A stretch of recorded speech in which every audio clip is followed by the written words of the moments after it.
আসসালামু আলাইকুম, সবাইকে স্বাগতম এডুকেশন পরিবারের পক্ষ থেকে। আমি তারিকুল ইসলাম তোমাদের সাথে আছি আরো দারুণ একটি বাংলা ক্লাস নিয়ে। তো আমরা আজকে পড়বো আমি কোনো আগন্তুক নই কবিতাটি।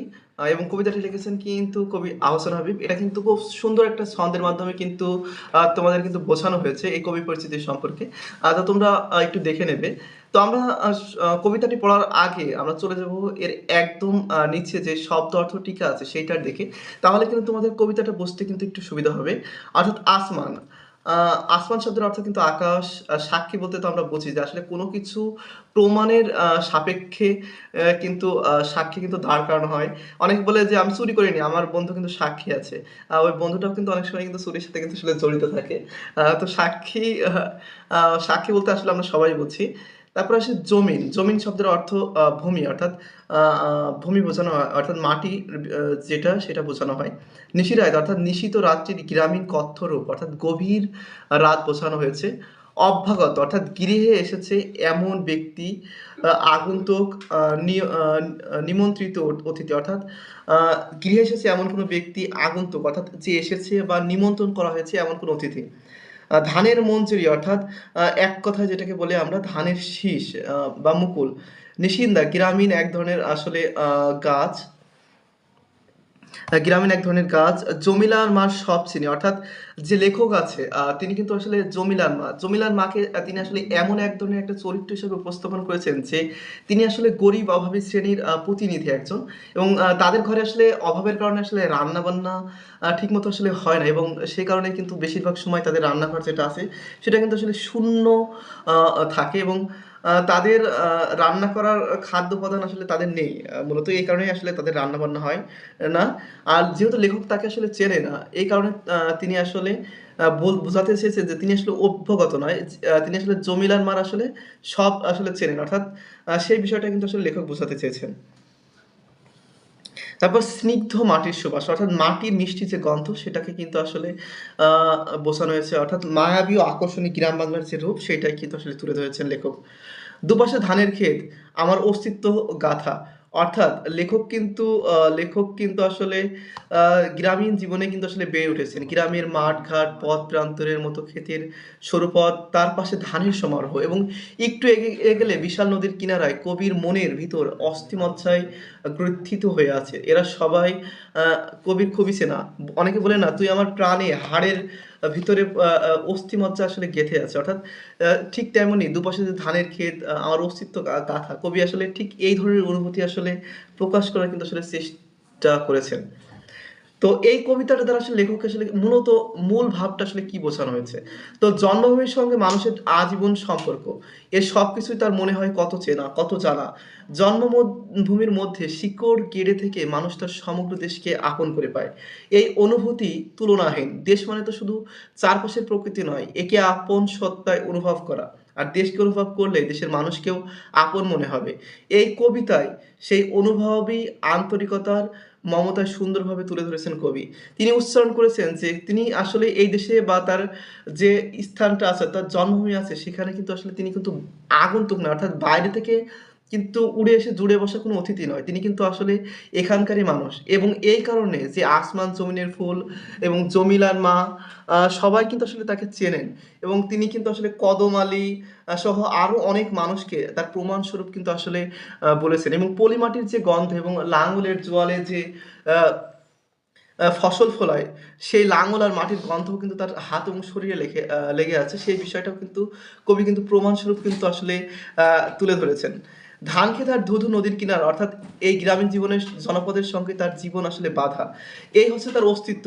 এই হচ্ছে মানব জীবন, জন্মভূমির সঙ্গে যে মানুষ গভীরভাবে সম্পর্কিত। মূলত কবি যে আগন্তুক নয়, অর্থাৎ তিনি কিন্তু বাইরে থেকে আসেননি, সেই বিষয়টা কিন্তু আসলে বোঝানোর জন্যই কিন্তু আসলে এই কবিতাটা কিন্তু আসলে তিনি আসলে লিখেছেন। জন্মভূমিকে এর রূপ সৌন্দর্যর বিষয়টাও কিন্তু তার এই কবিতার মাধ্যমে কিন্তু অনেকটাই কিন্তু আসলে তুলে ধরেছেন। যদিও ওইভাবে ধরেনি, তারপরেও কিন্তু চলে এসেছে। তো এই কবিতার একদম ১ম দিকে তিনি কিন্তু আসলে যে বিষয়টা বুঝিয়েছেন যে, আসমানের তারা সাক্ষী, সাক্ষ্যে জমিনের ফুল, এই নিশিরাইত বাঁশবাগানের বিস্তর জোনাকি সাক্ষী, সাক্ষ্যে জারুল জামরুল, সাক্ষী পুবের পুকুর, তার ঝাঁকড়া ডুমুরের ডালে স্থির দৃষ্টি মাছরাঙা আমাকে চেনে। আমি কোনো অভ্যাগত নই। খোদার কসম, আমি ভিনদেশী পথিক নই। আমি কোনো আগন্তুক নয়। আমি কোনো আগন্তুক নয়। আমি ছিলাম এখানে। আমি শাব্দিক নিয়মেই এখানেই থাকি আর। এখানে থাকার নাম সর্বত্র থাকা সারা দেশে। অর্থাৎ এখানে থাকা অর্থাৎ তার জন্মভূমিতে থাকা মানে তিনি পুরা দেশে যে অবস্থান করছেন সেটা কিন্তু আসলে তিনি আসলে বোঝাচ্ছেন। এবং তিনি যে আগন্তুক নয় তার প্রমাণস্বরূপ কিন্তু আসলে তিনি সাক্ষী হিসাবে আ আ দাঁড় করেছেন কিন্তু জমিনের ফুল এবং নিশিরাত বাঁশবাগান অর্থাৎ গভীর রাতে বাঁশবাগানে যে জোনাক পোকার যে আলো জ্বলে সেটাকে তিনি কিন্তু আসলে সাক্ষী হিসাবে দাঁড় করেছেন এবং সেই সাথে তিনি বিভিন্ন উদ্ভিদ অর্থাৎ জারুল, জামরুল, পুবের পুকুর তার এবং সেই পূবের পুকুরে থাকা একটা ঝাঁকড়া ডুমুরের ডালে একটা স্থির দৃষ্টি মাছরাঙা অর্থাৎ মাছ ধরার জন্য একটা মাছরাঙা যে স্থির দৃষ্টি নিয়ে বসে আছে সেও কিন্তু আসলে কবিকে চেনেন। তো কবি এ দ্বারা প্রমাণ করতে চেয়েছেন যে তিনি আসলে ভিনদেশী আসলে কোনো পথিক কিন্তু আসলে নয়। তিনি কিন্তু আসলে এখানের এই মানুষ এবং শার্প ইন্ডিয়া মেথড নিয়ে আসলে এখানেই থাকেন। এরপরে কবি কিন্তু আসলে যে বিষয়টা তুলে ধরেছেন যে, "আমি কোনো আগন্তুক নই। এই খর-রৌদ্র, জলজ বাতাস, মেঘক্লান্ত বিকেলের পাখিরা আমাকে চেনে। তারা জানে আমি কোনো আগন্তুক নই। আ সরি তারা জানে আমি কোনো আত্মীয় নই। কার্তিকের ধানের মঞ্জুরের সাক্ষী, সাক্ষী তার চিরল পাতার টলমলে শিশির, সাক্ষী জ্যোৎস্নার চাদরে ঢাকা নিশিন্দার ছায়া।"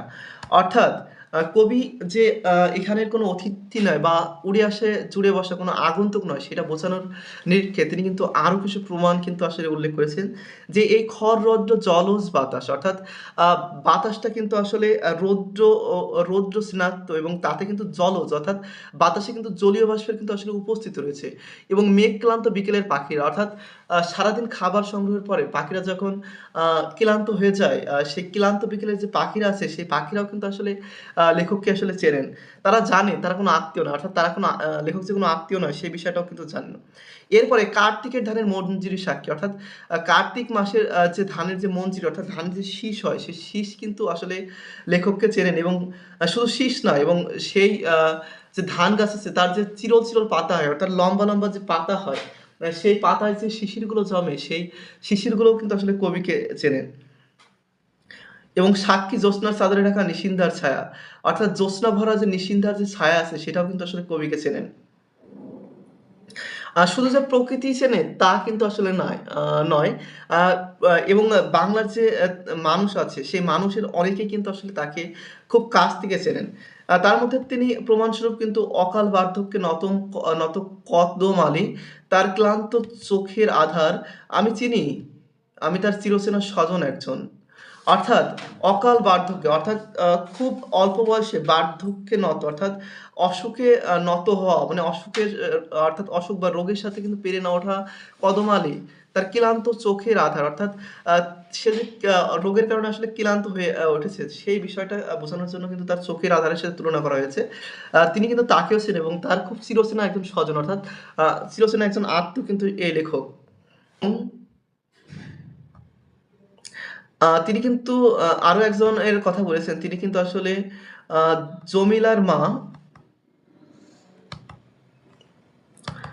এবং জমিলার মার যে শূন্য ও খা রান্নাঘর, শুকনো থালা সব চিনি, সে আমাকে চেনে।